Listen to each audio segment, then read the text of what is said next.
Ahlan wa sahlan wa marhaban ya Ramadan. Selamat datang bulan Ramadan, bulan yang Allah Subhanahu wa Ta'ala berkahi. Saya mengajak diri saya dan kepada kaum muslimin untuk bergembira, bersemangat dan bersukacita akan datangnya bulan Ramadan yang sebentar lagi akan menghampiri kita.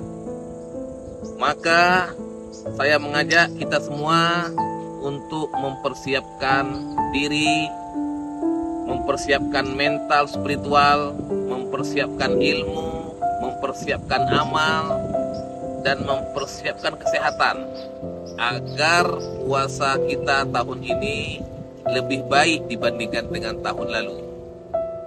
Kita memperbanyak istighfar dan taubat kepada Allah Subhanahu wa Ta'ala, memperbanyak ibadah di bulan ini.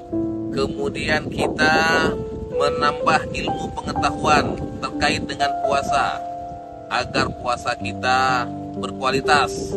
Kemudian kita melakukan interaksi secara maksimal terhadap Al-Quranul Karim, karena Ramadan bulan diturunkannya Al-Quran.